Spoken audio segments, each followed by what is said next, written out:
सीधे लिए चलते हैं आपको नैनीताल, जहां पर कई विकास कार्यों का लोकार्पण शिलान्यास कार्यक्रम आयोजित किया जा रहा है। सीएम पुष्कर सिंह धामी संबोधित कर रहे हैं। हरा कपड़ा, पीला कपड़ा, नीला कपड़ा डालकर हमारी सरकारी भूमि पर अवैध कब्जा करने वालों के, अतिक्रमण करने वालों के खिलाफ कार्रवाई करते हैं, तो इससे कांग्रेस के लोगों को बड़ी परेशानी होती है। वो मानते हैं कि देवभूमि पर चादर बिछाकर कब्जा करने वालों का उतना ही अधिकार है जितना आप लोगों का है। भाइयों बहनों, क्या उनका उतना अधिकार हो सकता है क्या?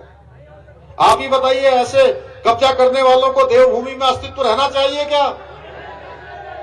क्या हमें इनके खिलाफ कार्रवाई बंद कर देनी चाहिए? अरे जोर से बोलिए, कार्रवाई करनी चाहिए कि नहीं करनी चाहिए? हमारी माताएं बहनें यही बताएगी, ऐसे लोगों पर कार्रवाई करनी चाहिए कि नहीं करनी चाहिए? हमारी सरकार ने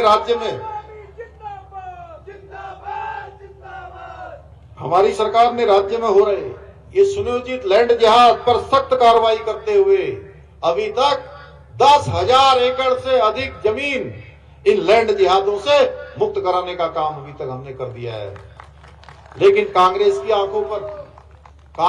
आंखों पर वोट बैंक की पट्टी चढ़ी है। उसके चक्कर में उनको कहीं लैंड जिहाद नजर नहीं आता है। हमने अब प्रदेश में एक सख्त भू कानून भी लागू कर दिया है, जिससे राज्य के मूल स्वरूप के साथ खिलवाड़ करने वाले, हमारे यहाँ जमीनों पर कब्जा करने वाले, जमीनों की बंदरबाट करने वालों, उनके खिलाफ भी अब आने वाले समय में सख्त कार्रवाई सुनिश्चित की जा सके। हमने प्रदेश में गौ माता के संरक्षण और संवर्धन के लिए भी हम निरंतर प्रयासरत हैं। आज हमने इस क्षेत्र में एक गौशाला का लोकार्पण भी किया है। पर जब हम गौ माता के संरक्षण की बात करते हैं तो कांग्रेस को इसमें भी राजनीति दिखाई देती है। आप ही बताइए, क्या हर चीज को राजनीति के चश्मे से देखा जाना चाहिए, या जो काम जरूरी है वो किए जाने चाहिए? जोर से बोलिए भाई। भाइयों बहनों, हमने प्रदेश में सबसे पहले समान नागरिक संहिता का कानून लागू करके सभी धर्मों के लिए देवभूमि उत्तराखंड पूरे देश का आजादी के बाद पहला राज्य है जहां रहने वाला किसी धर्म का हो, किसी पंथ का हो, किसी समुदाय का हो, किसी वर्ग का हो, सबके लिए समान नागरिक संहिता का कानून देवभूमि उत्तराखंड में सबसे पहले लागू हो गया है। यह समान नागरिक संहिता की गंगा सबसे पहले कहीं निकली है तो वो देवभूमि उत्तराखंड से निकली है। जब हम यूसीसी को जब हमने लागू किया तो पूरे देश के अंदर जो राष्ट्रवादी सोच के लोग थे, उन्होंने हमारी इस ऐतिहासिक निर्णय को खूब सराहने का काम किया, खूब हमारी पीठ थपथपाने का काम किया। लेकिन कांग्रेस को समान नागरिक संहिता उत्तराखंड में लागू होने से भी तकलीफ है।